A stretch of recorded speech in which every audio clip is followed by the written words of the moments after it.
Custo de vida, emprego e desemprego, cesta básica, tarifas públicas, salário mínimo.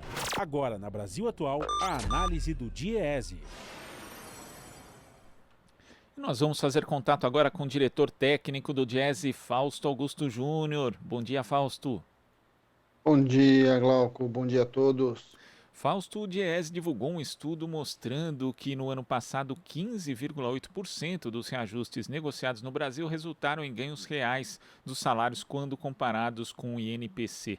O percentual de resultados iguais desse índice foi de 26,6% e abaixo dele de 47,7%. Agora, na comparação com os anos anteriores, Fausto, foi o ano com menor proporção de reajustes iguais ou acima do INPC, 52,3%. Esse é mais um dado que mostra a deterioração dos rendimentos dos trabalhadores em 2021? Sem dúvida, Glauco. A gente está vendo ali 2021 está marcado por muita dificuldade de negociação, muita dificuldade de recuperação das perdas salariais em geral do conjunto dos trabalhadores. Nós estamos falando que, então, quase metade dos reajustes negociados sequer atingiram a inflação, ou seja, sequer chegaram ao índice próximo ao INPC. Isso, na prática, significa que os trabalhadores perderam a inflação. Vários são os motivos disso, mas não há a menor dúvida que o crescimento da inflação, que terminou o ano aí acima da casa dos 10%, teve forte influência nisso, além de, é claro, uma crise econômica que a gente já está vivendo de maneira persistente. É bom olhar, né, quando a gente vai olhar para esses dados, o quanto tem sido difícil o processo negocial e o quanto o movimento sindical, apesar disso tudo, tem conseguido algumas negociações bastante importantes. Chama atenção para nós e, apesar da inflação ter crescido, ao longo das datas bases, ali no segundo semestre, a gente veio assistindo uma melhora dessa possibilidade de negociação. É muito claro que a inflação tem muito a ver com isso, de um lado.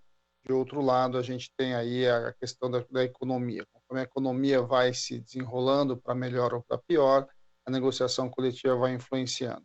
E aí, se você não recupera as perdas, né, ou seja, se você não tem nenhum reajuste equivalente à inflação, na prática o que a gente assiste é uma queda real do rendimento do conjunto dos trabalhadores.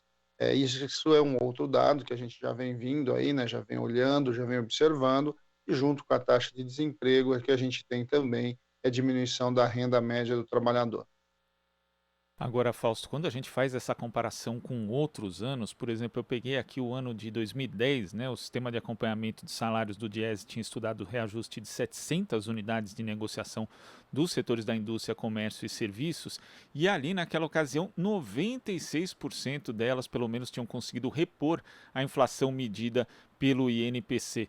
Então é algo bastante diferente do cenário atual, né? Não só temos uma inflação bem mais alta do que naquele período, como o poder de negociação dos trabalhadores de uma forma geral também é menor, Fausto. Esse é um outro dado importante, Glauco. O que a gente vem assistindo também é que pós-reforma trabalhista, ali de 2017, as negociações coletivas que vêm tendo mais dificuldades, né, de atingir patamares de recuperação, no mínimo, da inflação, vem crescendo. A gente vem num crescente aí desde 2017, em que ano após ano o número de negociações abaixo da inflação vem aumentando. Para você ter uma ideia, né, se a gente pegar os períodos aí dos governos, a gente está voltando a patamares semelhantes ao que a gente teve na época dos governos do FHC.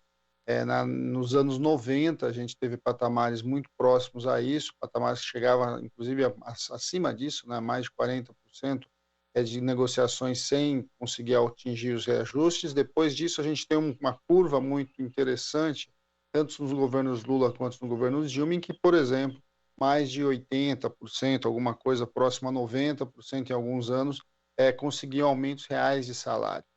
E aí depois, a partir então aí do governo Temer, principalmente a partir da reforma trabalhista, a gente vem observando uma redução sistemática da perda, do aumento da perda dos rendimentos, e junto com isso a gente já vai vendo principalmente aí nessa discussão dos reajustes que não vão atingindo sequer a inflação. Então, tem vários fatores que estão, de alguma forma, atrelados a essa discussão.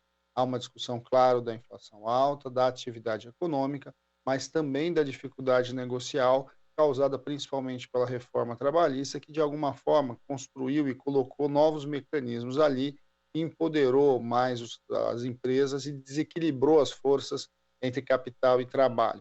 Quando você implementou ali a negociação individual, por exemplo, que a gente sabe que está bem longe de ser uma negociação de fato, a gente vai enfraquecendo a negociação coletiva e, de alguma forma, a gente vai colocando mais dificuldade aí para que os movimentos sindical, para que as negociações em conjunto, né, as grandes negociações, atinjam patamares econômicos melhores.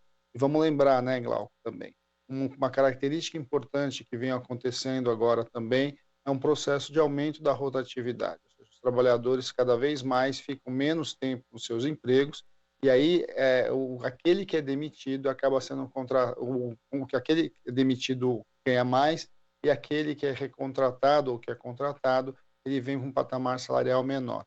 Isso ajuda a explicar também porque que a renda média do brasileiro vem diminuindo, e aí, inevitavelmente, o consumo diminui, a produção diminui, e aí a gente tem aí uma curva econômica bastante complicada, que é que nós temos assistido nos últimos períodos. E os dados são referentes, Fausto, a categorias que são mais organizadas, né, que conseguem ali fazer uma organização coletiva para reivindicar seus direitos, reajustes. Agora, existe uma parcela muito grande da população que está no mercado informal, né, e essa não só não tem essa capacidade, né, de organização, de fazer uma pressão por maiores reajustes, mas também são as classes de renda mais baixa que estão nesse setor, não contam, por exemplo, com uma política de valorização do salário mínimo como já houve em anos anteriores, então a situação fica ainda pior para esse contingente de trabalhadores, Fausto. Aí, se a gente pegar aí quase metade do mercado de trabalho que é informal, sequer isso eles vão ter mesmo, né, Glauco? Vamos lembrar que o trabalhador informal é aquele que, de alguma forma, está alijado de todos os direitos trabalhistas e, entre eles, a possibilidade de recuperação do seu salário por meio da negociação coletiva. Ele vai lidando com a economia como ela é e vai lidando com os dilemas que estão colocados e com todas as flutuações. E aí é inevitável, né? Momentos de crise econômica, como a gente tem vivido, reduz significativamente a renda, em especial alguns setores mais principalmente ligados ao setor de serviços, né, que a gente tem assistido. É um setor que está com muita dificuldade para ampliar a sua renda e está com muita dificuldade mesmo nas negociações coletivas para ampliar a sua capacidade aí, de melhoria da remuneração do conjunto dos trabalhadores.